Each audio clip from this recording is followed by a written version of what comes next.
प्रिय विद्यार्थियों, हर घर पाठशाला में आप सबका स्वागत है।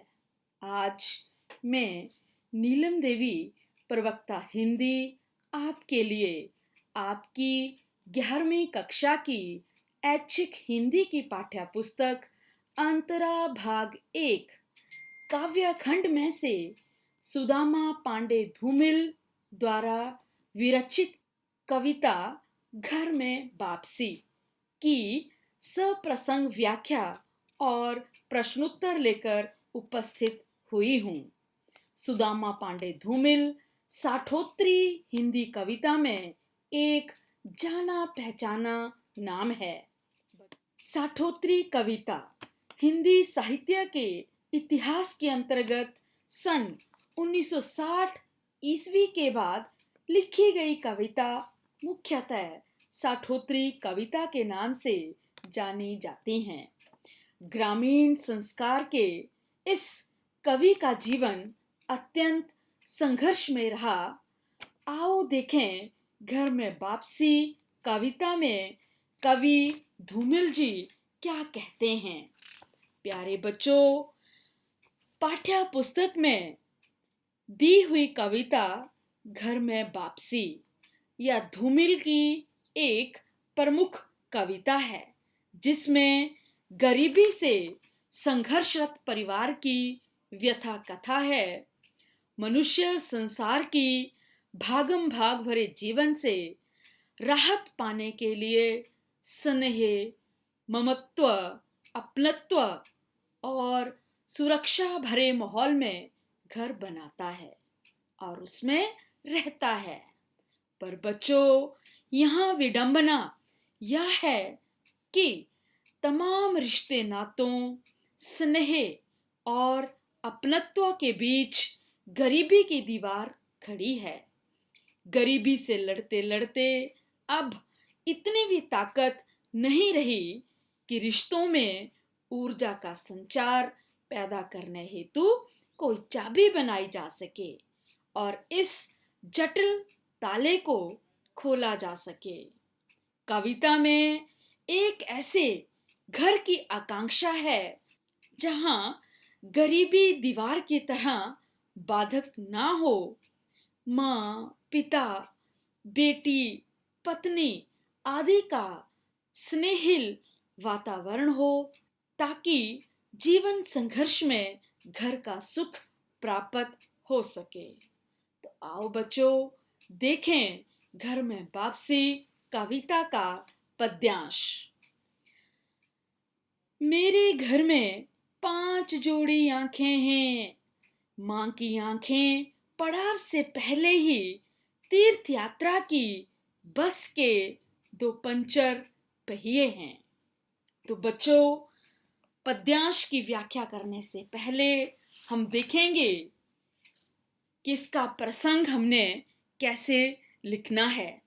प्रसंग में बच्चों, प्रस्तुत काव्य अनुच्छेद साठोत्तरी कविता के सशक्त कवि सुदामा पांडे धूमिल विरचित कविता घर में वापसी से लिया गया है। आर्थिक अभावों के कारण जीवन दूभर हो जाता है और पारस्परिक रिश्ते सूखने लगते हैं। कवि अपने घर की दशा का वर्णन करता हुआ कहता है, मेरे घर में कुल 5 सदस्य हैं। बच्चों, इस पद्यांश में कवि कहते हैं कि मेरे घर में 5 जोड़ी आंखें यानी कि 5 सदस्य हैं। कवि के माता पिताजी और उनकी बेटी और उनकी पत्नी और उनकी आंखें ही मानो एक दूसरे से बात करती हैं। 5 लोगों की 5 जोड़ी आंखों में मन के सारे भाव सिमट आते हैं, जिन्हें व्यक्त करने के लिए भाषा अधूरी पड़ती है। कवि कहते हैं कि माँ की आंखें पड़ाव से पहले ही तीर्थ यात्रा की बस के 2 पंचर पहिए हैं। अर्थात मेरी माँ की आंखें उस गाड़ी के पंचर हुए पहियों सी हैं जो मंजिल पर पहुंचने के पहले ही खराब हो गई हो और उसके पड़ाव तक पहुंचने की उम्मीद ना बची हो। यानी मां की आशा, उत्साह, शून्य आंखों को पंचर हुए पहियों से उपमित करना, उनकी तुलना करना मार्मिक है। तो प्यारे बच्चों, इसी के साथ हम देखें पद्यांश का विशेष। धूमिल के परिवार के लोग विपन्नता के कारण, गरीबी के कारण इतने दमित हैं कि आंखों से ही व्यथा व्यक्त करते हैं। भाषा उनका साथ नहीं दे पाती। आंखों को पंचर पहियों से उपमित किया गया है और यहाँ पर उपमा और रूपक अलंकार हैं। भाषा स्पाट और सरल है लेकिन बिंबात्मक है। आओ बच्चों, दूसरा पद्यांश देखें। पिता की आंखें लौह साएं सी ठंडी शलाखें हैं। बेटी की आंखें मंदिर में दीवट पर जलते घी के दो दिए हैं। तो बच्चों, इस पद्यांश में कवि कहते हैं कि मेरे पिता की आंखें आंखें नहीं, लोहा गलाने की भट्टी में पड़े लोहे की छड़ें जैसी हैं, दो छड़ें जैसी हैं जो ठंडी पड़ चुकी हैं।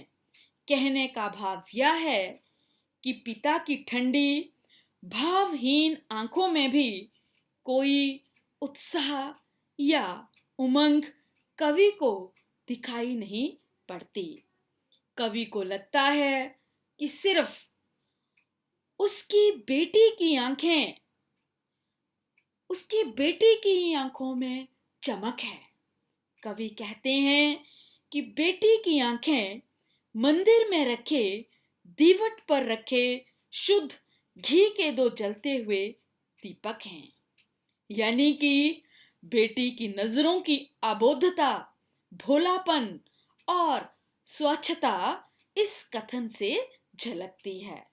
कवि को लगता है अब पत्नी की आंखें आंखें नहीं, हाथ हैं जो मुझे थामे हुए हैं। तो बच्चों, अब कवि जो हैं वो अपनी पत्नी की तरफ इशारा करते हुए लिखते हैं कि पत्नी की आंखें आंखें ना होकर थामने वाले दो हाथ हैं।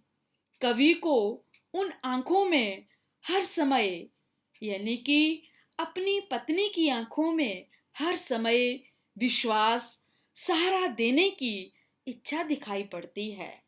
पत्नी की आंखों में पति जो हैं वो हर क्षण विश्वास झलकता हुआ देखते हैं। तो यहाँ पर कवि ने अपने पिता की आंखों की लोहा गलाने वाली भट्टी में पड़ी लोहे की दो छड़ों से तुलना की है जो अब ठंडी पड़ चुकी हैं। बच्चों, कवि को लगता है कि पत्नी की आंखें आंखें ना होकर थामने वाले दो हाथ हैं। कवि को अपनी पत्नी की आंखों में हर समय पत्नी का विश्वास, सहारा देने की इच्छा दिखाई पड़ती है। पत्नी की आंखों में हर क्षण विश्वास झलकता है। तो बच्चों, इस पद्यांश में हम देखेंगे कि विशेष में हमने क्या लिखना है। नंबर 1, कवि पिता की आंखों को सलाखों से, बेटी की आंखों को देसी घी के दियों से तथा पत्नी की आंखों को सहारा देने वाले हाथों से उपमित करता है। और ये सर्वथा नई उपमाएं हैं। स्थिर दृश्य बिंब भी यहाँ पर उभरे हैं। बेटी की अबोधता और पत्नी की गहन आस्था मार्मिक शब्दों में अंकित है। आओ बच्चों, देखें अगले पद्यांश में धूमिल जी क्या लिखते हैं। वैसे हम स्वजन हैं, करीब हैं बीच की दीवार के दोनों ओर, क्योंकि हम पेशेवर गरीब हैं। वैसे हम स्वजन हैं, करीब हैं बीच की दीवार के दोनों ओर, क्योंकि हम पेशेवर गरीब हैं। तो बच्चों, इस पद्यांश में कवि जी कहते हैं कि सामान्य रूप से देखा जाए तो हम रिश्तेदार हैं, बिल्कुल एक दूसरे के सगे संबंधी हैं, एक दूसरे के बहुत निकट हैं, परंतु हमारे संबंधों के बीच हमारी सदा बनी रहने वाली गरीबी एक दीवार बनी रहती है।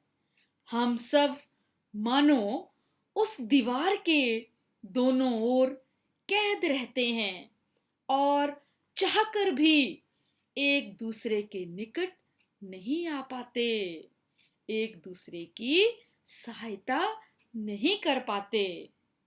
बच्चों, कवि अपने को पेशेवर गरीब कहता है, क्योंकि उनकी गरीबी स्थायी है, बहुत कुछ उनके लिए जन्मजात है। तो प्यारे बच्चों, इस पद्यांश में कवि सांसारिक संबंधों से जुड़े रहने का अर्थ या नहीं कि परिवार के लोग भावात्मक दृष्टि से भी एक दूसरे से जुड़े होंगे, ये बताना चाहता है कि गरीबी जो है वो परिवार में सगे संबंधियों में एक दीवार बनी रहती है। करीब, गरीब, पेशेवर जैसे उर्दू शब्दों का प्रयोग कवि ने यहाँ पे किया है, बोलचाल की भाषा का भी प्रयोग हुआ है। और बीच की दीवार से बच्चों यहाँ पर अर्थ है गरीबी की दीवार, क्योंकि सुदामा पांडे धूमिल जी बचपन से ही उनके ऊपर बहुत जिम्मेदारियां थी। उन्होंने विपन्नता में ही, गरीबी में ही अपना सारा जीवन काटा। तो यहाँ पर कवि ये बताने की कोशिश कर रहे हैं कि गरीबी जो है वो संबंधों में कैसे दीवार का काम पैदा करती है। आओ बच्चों, हम अगला पद्यांश पढ़ें। रिश्ते हैं लेकिन खुलते नहीं हैं, और हम अपने खून में इतना भी लोहा नहीं पाते कि हम उससे एक ताली बनवाते और भाषा की भुन्ना सी ताली को खोलते। बच्चों, ताली का अर्थ होता है चाबी, भुन्नासी बहुत बड़ा ताला। तो देखो, इस पद्यांश में सुदामा पांडे धूमिल जी निर्धनता के कारण परिवार पर पड़ने वाले प्रभावों का चित्रण करते हुए कहते हैं कि हमारे बीच, हमारे घर में जो 5 जोड़ी आंखें हैं, जो 5 सदस्य हैं, उनके बीच रक्त के संबंध हैं, परंतु रिश्तों में सहजता नहीं आ पाती। एक विचित्र सा तनाव बना रहता है। हम अपने रक्त के भीतर इतनी भी शक्ति नहीं पाते कि उसकी गर्मी से एक चाबी बना पाते और जमे हुए रिश्तों को खोल पाते। तो बच्चों, गरीबी के कारण कवि के परिवार में जो सदस्य थे, वहां पर भाषा का बड़ा सा ताला जो था उन सदस्यों के बीच था। भाषा का बड़ा सा ताला, कवि कहते हैं कि जो हमारे रिश्तों पर जड़ा है, हम उसे किसी भी तरह खोल नहीं पा रहे। कहने का भाव यह है कि भाषा के माध्यम से हम अपने भावों को व्यक्त करने में संकुचाते हैं। खून के लोहे से चाबी बनाकर संबंधों पर पड़े ताले को खोलने की बात में बच्चों रूपक अलंकार है। रिश्तों को सोचते हुए, रिश्तों को सोचते हुए, आपस में प्यार से बोलते, कहते कि ये पिता हैं, यह प्यारी माँ है, यह मेरी बेटी है। पत्नी को थोड़ा अलग करते, तू मेरी हम सफर है। हम थोड़ा जोखिम उठाते, दीवार पर हाथ रखते और कहते, यह मेरा घर है। तो बच्चों, इस पद्यांश में कवि आर्थिक अभावों के पारिवारिक संबंधों पर पड़ने वाले दुष्प्रभावों की चर्चा करते हुए कहते हैं। क्या कहते हैं? कवि कहते हैं कि यदि आर्थिक अभाव ना होते तो शायद हम भी परिवार में खुलकर बातचीत करते, हंसते, बतियाते और इस प्रकार आपसी प्रेम की भाषा पर पड़े हुए ताले को खोल पाते। तब मैं भी प्रसन्नता पूर्वक अपने माता पिता और बच्चों को परिचय दे पाता।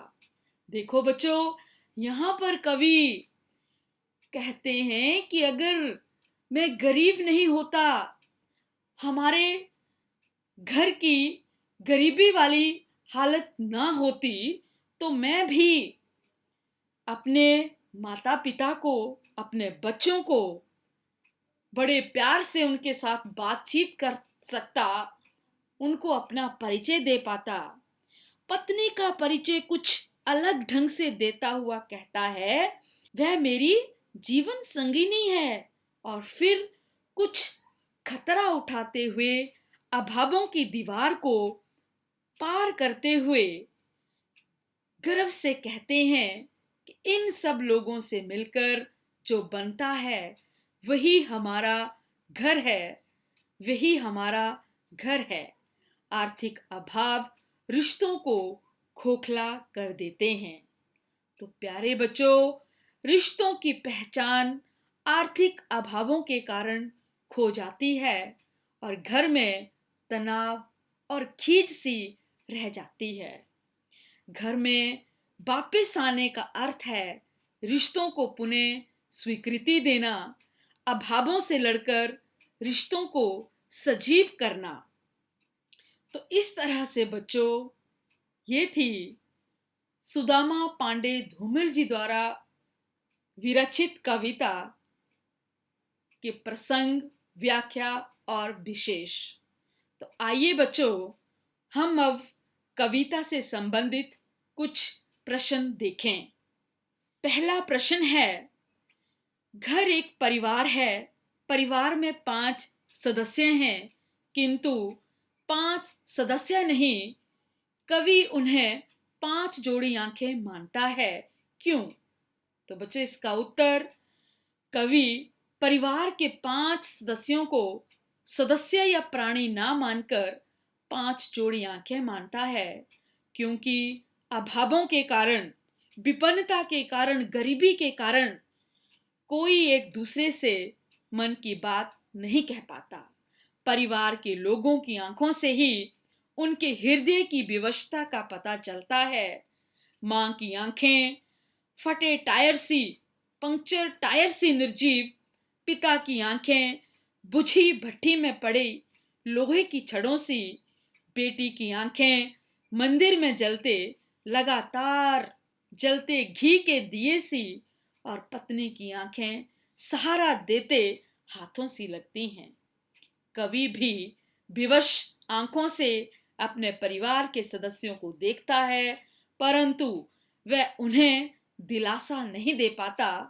आंखें भी सबसे अधिक भावों को अभिव्यक्त करती हैं, भाषा अक्षम है।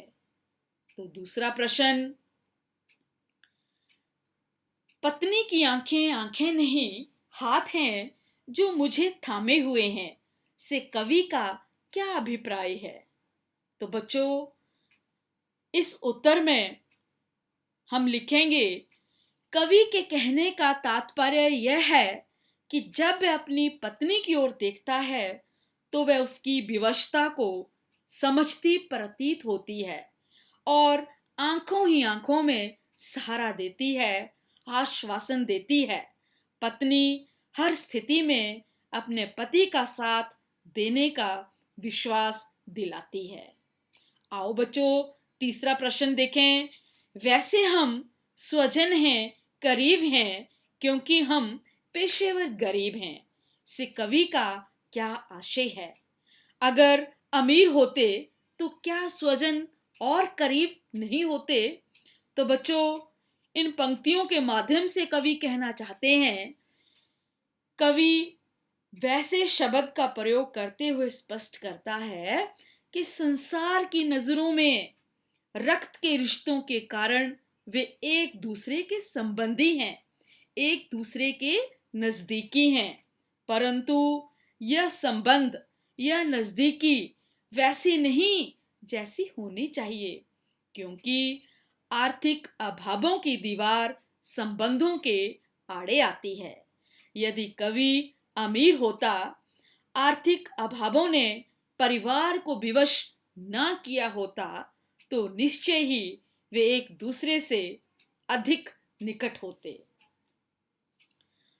चौथा प्रश्न, रिश्ते हैं लेकिन खुलते नहीं। कवि के सामने ऐसी कौन सी विवशता है